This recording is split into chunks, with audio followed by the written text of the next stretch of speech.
sa naanay yung inahan malimpyo na ta. Kuman ako sa gawas guys naglimpyo. Yun na ako dito mga bintana nga sang glass ba. Kami yun na itong limpyo ka. Kuman ay naputas mga portahan atong trapuhan. Trapo ra dito guys. Mura na akong trabaho dito limpyo dito may. Okay.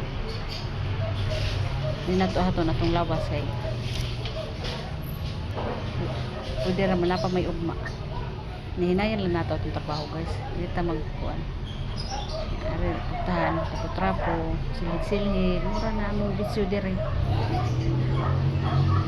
Kuwanta lang inahan kay pobre man. Ning kamot inahan kay pobre ang person. Pero sige lang guys, ay okay ra ng pobre. Basta may rataglawas, mo dun importante nato. Dita magkuan anang kapobrehon kay basta maning kamot ra ta makakaon ra man dita. Gawas og napungkol na ka or naunsa na ka diha kay di na kapangitag trabaho. Kung may pataglawas, bahala pobre. Kumbati inahan. So mauni ato ang live. Ikaw man ani. Kung amo kay to man sa Casillas nagsiya, naligo man siya. O pa man mahaw, no pa man mahaw, kung man naligo. Dili sa tare. Ginagawa kay para paningin sa Naputas mo tahan o mga bintana. Iyat lang na. Naman ako sa bintana, aran ako sa Sa bintana. solte. Oh, di ba?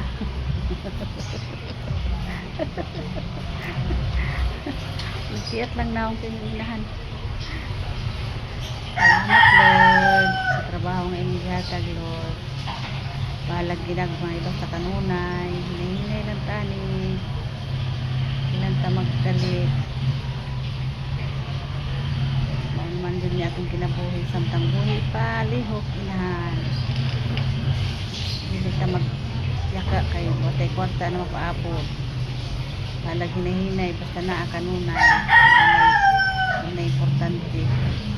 Unang salamat Lord sa inyong gihatag ng trabaho. Salamat sa akong amiga sa inyong nag-introduce ako sa ako. Salamat day. God bless mo day. Hinay lang ang tani guys kay ani pong biya po tag palapitag duko-duko. Hinahinay lang itaan. Ikaw man ani kay mamahon man yan. Ikaw man ako din. Mahaw na mi ani. Mahaw naman to siya kalito kay mahaw na ang bye.